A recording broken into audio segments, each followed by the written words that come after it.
Defense Forces continued Operation Epic Fury very successfully. Over the past 9 days, we've carried out some of the most powerful and complex military strikes and maneuvers the world has ever seen. Now, you add that up to all of the other things, Midnight Hammer, getting rid of the nuclear threat from Iran, which was a big moment in history, in my opinion, and the great success we've had in Venezuela and all other places. Every place we've gone, we've had tremendous success. But while we're doing all of these things, we're achieving major strides toward completing our military objective. And some people could say they're pretty well complete. We've wiped every single force in Iran out very completely. Most of Iran's naval power has been sunk. It's on the bottom of the sea. It's almost 50 ships. I was just notified it's 51 ships. I didn't know they had that many. Didn't last very long. And these are fighting vessels. They're meant to fight, but they're not meant to fight against us. We continue to target Iran's drone and missile capabilities. Their drones are way down. Their drone manufacturing has been hit starting today. We know all of the places they manufacture the drones, and they're being hit one after another. Their missile capability is down to about 10%, maybe less. We're also hitting where they make missiles and where they deliver missiles. We've struck over 5,000 targets to date, some of them very major targets, and we've left some of the most important targets for later in case we need to do it. If we hit them, it's going to take many years for them to be rebuilt, having to do with electricity production and many other things. So we're not looking to do that if we don't have to. But they're the kind of things that are very easy to hit, but very devastating if they are hit. We are waiting to see what happens before we hit them. We could take them all out in one day, but it's all resulting in a 90% decline in various things, but in particular, Iranian missile launchers and 83% drop in drone launchers. As you know, the drone launchers are pretty well shot, but we're at over 90% decline in the Iranian missile launchers, which is very hard to reproduce and very hard to get. And usually what we were able to do through great equipment, a lot of smart people, as soon as they sent a missile up from a launcher, we were able to knock out that launcher within a period of 5 minutes or less, accurately right on the noggin. So now we have low-cost interceptors effectively combating Iranian drones, and our B-2 bombers recently dropped dozens of 2,000-pound bombs to destroy missile launchers all over Iran and buried deep under Iranian soil in many cases. The soil was no match. And we're also annihilating the manufacturing base that the regime uses to build drones and missiles at a rate that nobody thought was possible. We're knocking them out. We know where they all are. We're knocking them out very quickly. We're ahead of our initial timeline by a lot. I would say that we probably would not have thought after a month we'd be here, in addition to the fact that we've taken out the leadership twice and maybe 3 times. And we, as you know, we want to be involved. We don't want another president that maybe wouldn't be willing to do what I'm willing to do for the good of the world, for the good of our nation, to be stuck with a situation in 5 years or 10 years from now. So we think they should put a president in, or the head of the country in, that's going to be able to do something peacefully for a change. They've been doing this for 47 years, killing people for 47 years, whether it's the barracks or even the SS Cole where they were involved. Very strongly, they always denied it. But where they were very strongly involved, and all of the people that died through the roadside bombs died and are right now walking around with no legs, no arms, a face that's been so badly damaged. The Iranian regime has been attacking Americans and spreading terror for 47 years, and despite these countless opportunities to renounce their nuclear ambitions, which they had just a short while ago, they told Mr. Witkoff, who is standing right over here, they said, They actually said, we want to keep building. Essentially, in a real nutshell, we want to continue to build nuclear weapons. If we didn't knock out Midnight Hammer, if we didn't knock out their Iranian potential, if we didn't do that with Midnight Hammer, they would have had a nuclear weapon. They would have used it long before now. And at a minimum, Israel would have been annihilated. I was very lucky that we had the courage to do that, that we had the talented pilots and the great equipment. The B-2 bombers are unbelievable. We ordered 25 more, by the way, the newer, better version. We have the greatest military in the world. We have the greatest equipment in the world by far. You see that no matter where we go. You still need the people, though, to operate it and to use it. And those are the people that we cherish. Even after we obliterated their key nuclear sites in Operation Midnight Hammer, they never negotiated in good faith. They still continued to say, we want to build nuclear. We want enrichment at levels that were unacceptable. And they even turned down an offer for unlimited free nuclear fuel forever for civilian purposes. We had people offering them free nuclear fuel. They weren't interested in that because they wanted to build a nuclear weapon. So instead, the regime was trying to reconstitute its weapons program at a different site. They couldn't go back to where they were, the 3 sites that we obliterated. But they were starting work at another site, a different site, different kind of a site. And that was protected by granite. They wanted it protected. Granite's pretty good, but they wanted it protected by a lot deeper. They wanted to go a lot deeper, and they started the process while rapidly building conventional ballistic missiles. They were going to do it all at the same time. It threatened our overseas bases and soon could have reached even our homeland.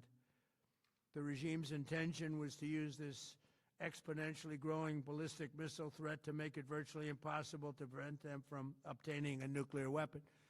So as you probably saw, they had a tremendous number of missiles, most of which are now being used or destroyed, and very unsuccessfully used because we have been able, for the most part, to shoot them all down. What incredible technology. The Patriots have been unbelievable, and other things. And the laser technology that we have now is incredible. It's coming out pretty soon. Where literally lasers will do the work of, at a lot less cost, do the work of what the Patriots are doing or what other things are doing. The situation was very quickly approaching the point of no return, and the United States found it intolerable, in my opinion, based on what Steve and Jared and Pete and others were telling me, Marco, so involved, that I thought that they were going to attack us. I thought they would, if we didn't do this at the time we did it, I think they had in mind to attack us. And if you notice, they did something which was very foolish, very stupid, I would say. They attacked their neighbors. And their neighbors were largely neutral, or at least weren't going to be involved, and they got attacked. And it had the reverse effect. The neighbors came onto our side and started attacking them, and actually quite successfully. If you look at Saudi Arabia, you look at UAE, Qatar, and others, but they were strong and they were smart, but they got attacked. Nobody, when I first heard it, I said, no, somebody made a mistake. There was no mistake. UAE had over 1,000 missiles shot at it, knocked them almost all down.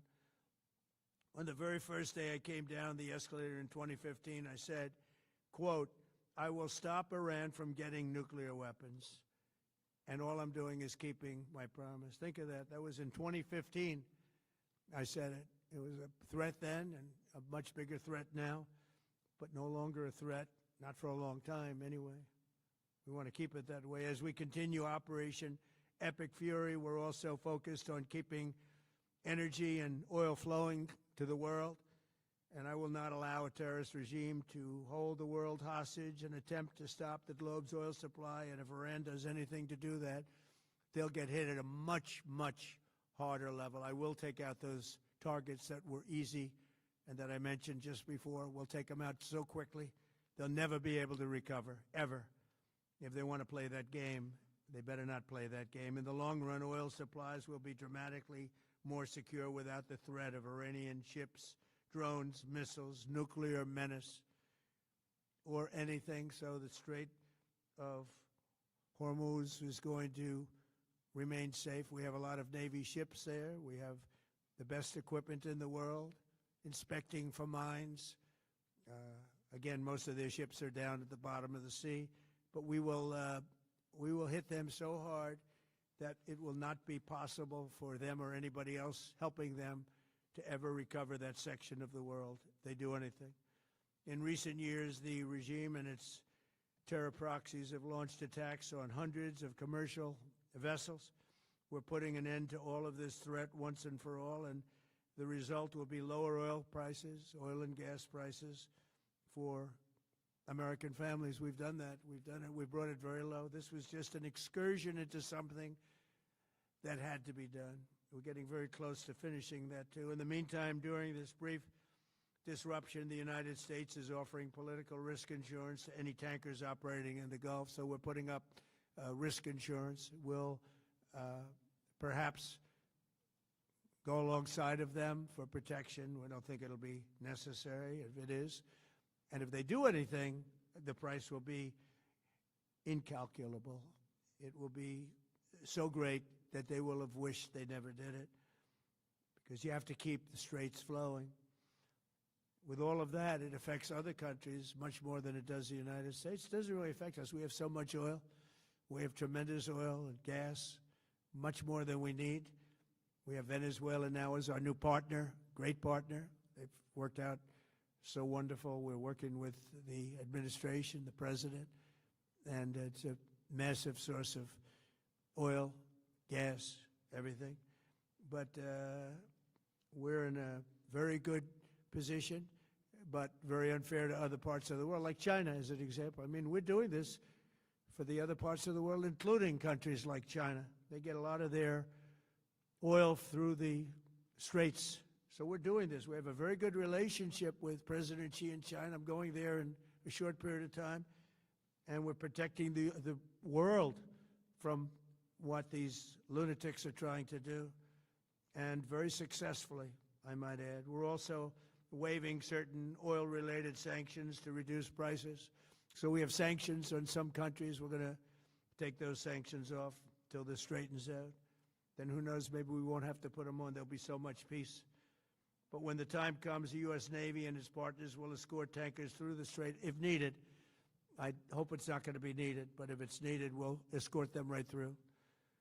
And we have the greatest mine-sweeping ability. We have the greatest ships, and all of the, we know exactly where they're placed. We'll get them out of there very fast, but we hope we don't have any of that. And again, if they do that, if they play that game, we're going to hit them at a level that they have not seen before.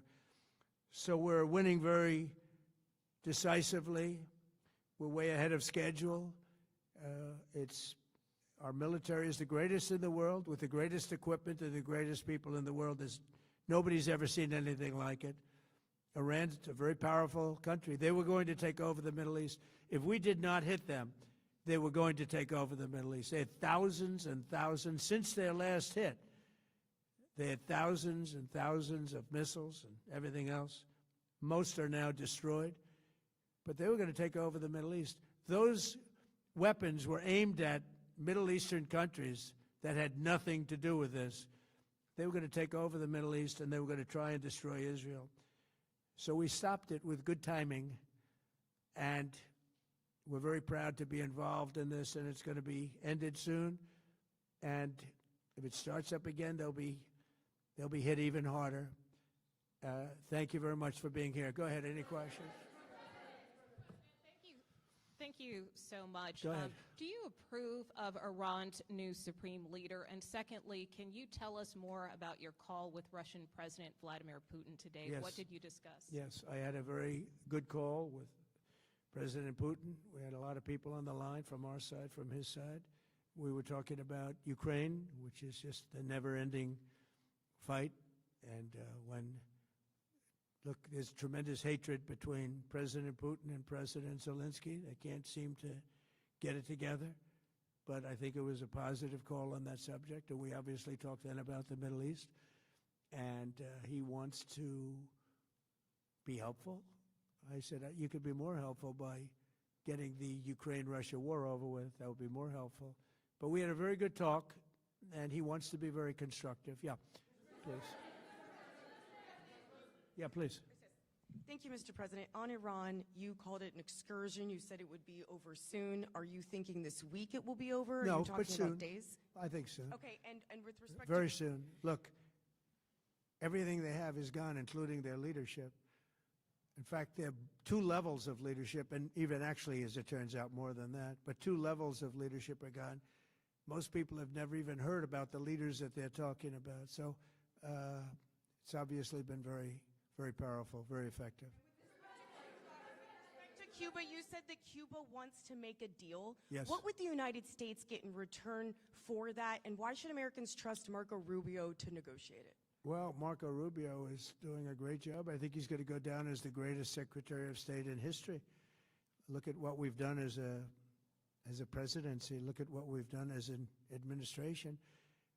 They trust Marco, and so do the American people trust. He's been successful no matter where he's been. He also speaks the language, which is always nice and always helpful. But he's dealing, and it may be a friendly takeover. It may not be a friendly takeover. It wouldn't matter, because they're really they're down to, as they say, fumes.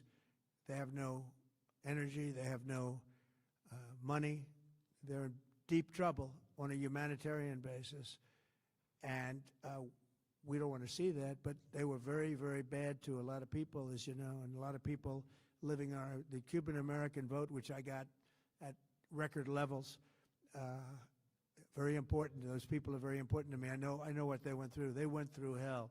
Some of them have gone on to be some of the most successful people in the country. Cuban-American business people, some of them are like the most successful in the country. And a lot of them are friends of mine, because I've been fighting this battle with them for a long time. The Castro regime was brutal, but they lived off Venezuela. Now they don't live off Venezuela. Sends them no energy, no fuel, no oil, no money, no nothing. They lived without Venezuela. They couldn't have made it, and we cut them off from everything else. So, yeah, they're going to make either a deal, or we'll do it just as easy anyway. Yeah. Please, go ahead. Tomahawk missile likely destroyed that Iranian girls' school. So will the U.S. accept any responsibility? Well, I haven't seen it, and I will say that the Tomahawk, which is one of the most powerful weapons around, is used by, is sold and used by other countries, you know that. And whether it's Iran, who also has some Tomahawks, I wish they had more, but whether it's Iran or somebody else, the fact that a Tomahawk is very generic. It's sold to other countries, but that's being investigated right now. Yeah, please. Thank you. Mr. President, you've said the war is, quote, very complete, but your defense secretary says this is just the beginning. So which is it, and how long should Americans be prepared Well, I think for you could this war say to it last both. for? It's the beginning of building a new country, but they have no Navy, they have no Air Force, they have no anti-aircraft equipment. It's all been blown up. They have no radar, they have no telecommunications, and they have no leadership. It's all gone. So, you could look at that statement. We could call it a tremendous success right now as we leave here. I could call it, or we could go further, and we're going to go further. But the big risk on that war has been over for 3 days. We wiped them out in the first 2 days. When you think about it, it's incredible. We wiped out a big Navy, very powerful Navy. These were ships. These were serious ships. These were ships that you buy when you want to win battles. They're all on the bottom floor. The sailors are all running off their ships. They refuse to get on the ships. The Air Force is gone. Everything's gone. The missiles are down to a trickle. The drones are down to probably 25%, and they'll soon be down to nothing. We'll have where they manufactured the drones are under fire as we speak. They're being hit. So the rest is going to be a determination as to my attitude, along with the people in the Trump administration, what we want to do. Thank you. Yeah, please. Can I ask you, you mentioned you were going to waive certain additional oil waivers or sanctions. Can you talk a little bit more about that and address in particular? Well, are you we're looking to considering keep the measures oil like- prices down. We went artificially up because of this excursion into a very positive thing. I mean, this was an excursion that a lot of people wouldn't have done. I knew oil prices would go up if I did this, and they've gone up probably less than I thought they'd go up. But I don't think anybody thought we were going to be this quickly successful. This was a military success, the likes of which people haven't seen. We have the best military. We have the best equipment. We have, I believe, the best generals. We have the best. And this went very quickly. We talked about that with President Putin. He was very impressed with what he saw because nobody's ever seen anything quite like it. You know, Iran was a very powerful military country with all of the missiles. Now, you had the double attack. You had the original attack with us and Israel, and that knocked them for a loop. Then you had the B-2 bombers, which took out their nuclear capability, and they would have had a nuclear weapon within 2 weeks to 4 weeks, and they would have used it long before this press conference, and we might have had a much different press conference if we had a press conference at all. But it's been amazing. The military success that we've had is truly unprecedented. You've told your congressional colleagues that you will not sign any piece of legislation until the Save America Act is passed. Does that include the confirmation of Senator Mullen as your next DHS secretary? Does that mean a DHS funding bill? And Senator Thune said today it's not a matter of whether or not your Republican colleagues agree with the policy, it's about changing the process. In other words, getting rid of the filibuster to get there. So in order to get it, you're going to need Democrat votes, and what we're saying is the Save America, not the SAVE Act, which nobody knew what it was, the Save America Act, the Save America Act. And that's voter ID. We want voter ID. When a voter, we want to be able to see a picture of the voter. We want to be able to see that the voter is legitimate. We want, very importantly, confirmation that this voter is a citizen of the United States of America, and we want no mail-in ballot scams. So we have exceptions for the military, for sick, for disabled, and for people that are away, business trips or whatever. Even vacations will be very liberal in that. We've added two things to it: no men and women's sports, and no transgender mutilization of our children. We don't want it's mutilization of our children, and we don't want that. So we added those two things. That's the 5 points. We have 5 very good points. It polls at 86% with Democrats. Think of that. The overall vote is 86%. With Republicans, it's 98%. And the only one opposed to it is a Democrat leadership because they cheat. They want to cheat. So we added those 2 points. We're going for the gold, and we're going to have to fight like hell. Now, certain things will happen. Certain things will take place. I'm here to do a great job for the country. But we don't have a country, if we're going to have elections that are so corrupt and so dishonest like we've witnessed over the last period of time. You know, as an example, virtually nobody has a system of mail-in ballots like we have. No other country in the world. France went away from it. They all went, you know why? Because it's corrupt. And Jimmy Carter, when he had a commission, frankly, I think it's probably the best thing Jimmy Carter did. He said, you can't have mail-in voting because it's inherently dishonest. And it's turned out to be totally dishonest, and we're going to fight for it. Yeah. Activated any sleeper cells inside the U.S. There's reports that they have pressed that trigger button to activate those cells, at least abroad. Well, they've been trying for a long time. We've been very much on top of it. One of the things we have to do is get the Democrats to stop the Democrat shutdown, because, as you know, the apparatus that looks into that, Schumer and the Democrats have shut it down, which tells you they probably hate our country a lot. But the Democrats have to open that up. But we've got very, very good intelligence into that. We know a lot of different things that have happened that have been very bad. A lot of them came in during the Biden open border period, but we have them under, we've got them, we're watching every single one of them. Yeah, we know a lot about them. The biggest problem we have is the Democrat shutdown. We know a lot about them, but the shutdown doesn't allow us to do what we have to do. Do you have to take him out? Does he have a target on his back? You mean the new supreme leader? You mean the son? How can there be an Iran with Well, another I don't Ayatollah? want to say that, but you know, I was disappointed because we think it's going to lead to just more of the same problem for the country. So I was disappointed to see their choice. Thank you, sir. You've said you have someone in mind to be the new Iranian leadership, if not the Ayatollah's son.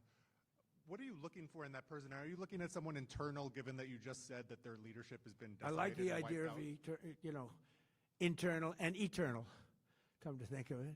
But I like the idea of internal because it works well. I mean, I think we've proven that so far in Venezuela. We have a woman, Delcy, who has been, president of the country, very respected, she's doing a great job.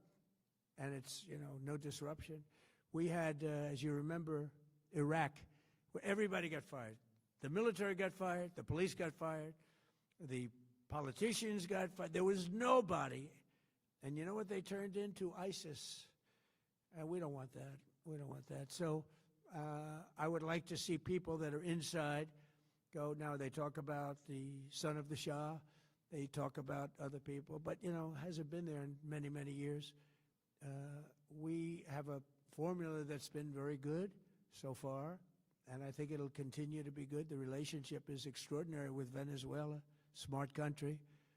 We've taken out 100 million barrels of oil. It's right now in Houston being taken care of and made so beautiful. And you have to see this at work. They have, it's brought to the refineries. It's being refined in Houston, which is made exactly for that product. And so far, but it's 100 million barrels of oil, and now they have another 100 million barrels coming. And it's like a partnership. We're getting along so well with them. It's great for Venezuela, and it's great for the United States. Yeah, please go ahead. Mr. President, you just suggested that Iran somehow got its hands on a Tomahawk and bombed its own elementary school on the first day of the war. But you're the only person in your government saying this. Even your defense secretary wouldn't say that when he was asked, standing over your shoulder on your plane on Saturday. Why are you the only person saying this? Because I just don't know enough about it. I think it's something that I was told is under investigation. But Tomahawks are used by others, as you know. Numerous other nations have Tomahawks. They buy them from us. But I will certainly, whatever the report shows, I'm willing to live with that report. Yeah, please. You said earlier that we've already won in many ways, but we haven't won enough. What do you consider enough? What's your baseline? Where they're this not going to conflict? be starting the following day to develop a nuclear weapon. Where they'll look at that man and some other people from the administration and say, all right, we're not going to do it. They were not willing to say that. And when Steve called up and he said that to me, I said, well, here we go. Let's do it the hard way. But the hard way, I think, is probably the easy way. When basically I can see that they will no longer have any capacity whatsoever for a very long period of time of developing weaponry that could be used against the United States, Israel, or any of our allies. We have great allies in the Middle East, great countries that are allies. And they were staying out of it until they got hit. Someday they'll have to do a story. Why did he do that? Why did they do that? But they were going to hit them. If I didn't hit them first, they were going to hit our allies first. I believe, upon information and belief, but I believe that he was going to, they were going to take over the Middle East. They were looking to take over the Middle East. Now, had Operation Midnight Hammer not taken place, that was definite, because they would have had a nuclear weapon within a matter of weeks. But that took place. That was a setback.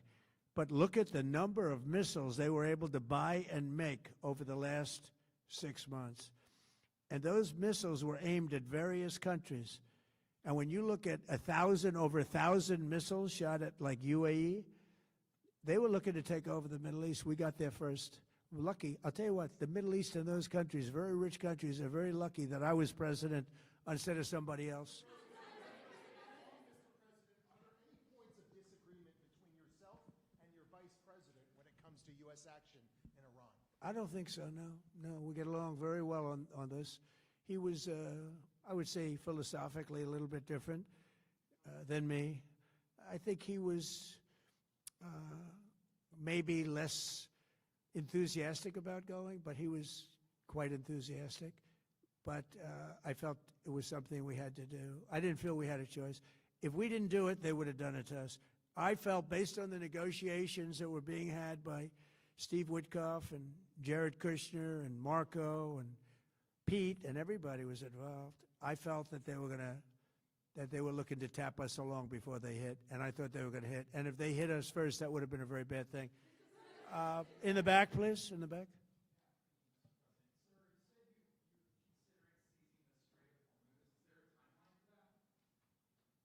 About the Strait, you mean? Yeah, well, I want to keep it open. I want to keep it good. You know, it doesn't pertain to us so much as it does to China. We're really helping China here and other countries because they get a lot of their energy from the Straits. But, hey, look, we have a good relationship with China. It's my honor to do it. Yeah. Supreme Leader, you have called him an unacceptable choice. So does he have a target on his back? And how can you say I don't want to say whether or not he does because that would be inappropriate. But, hey, look, I had a target on my back because, as you people wrote pretty well, they caught the assassin that was after me. So we just got them first. But they caught the assassin. They have him now in custody that was after me. So, you know, but people don't like to mention that. But they did catch him. And I'd like to congratulate our military, Secret Service, FBI, all of the people that worked on that. But they did. Yeah, please. Go ahead. No, go ahead, please. Thank you, Mr. President. You promised the Iranian people you would help them, but it sounds like you're willing to end this fight after your military objectives have wrapped up. Isn't that a betrayal of the people? Will I help them? I'd like to, if they can behave. But they've been very menacing. You know, they're great people. They have an amazing population. It's amazing, smart, brilliant, energetic. They have a great, I'd love to help them, but they have to be in a system that allows them to be helped. And right now they're in a system that only allows failure. And I don't want that. And I want a system that's not going to be attacking us. We want a system that can lead to many years of peace. And if we can't have that, we might as well get it over with right now. Yeah, please. Mr. President, as of today, there have been 8 U.S. military fatalities associated with the war in Iran. How many American deaths are you willing to have in this war? Well, as I said before, when you have conflicts like this, you always have death. And I was at Dover yesterday. I met the parents, and they were unbelievable people. They were unbelievable people, but they all had one thing in common. They said to me one thing, every single one: finish the job, sir. Please finish the job. And I'll leave you at that. Thank you very much, everybody.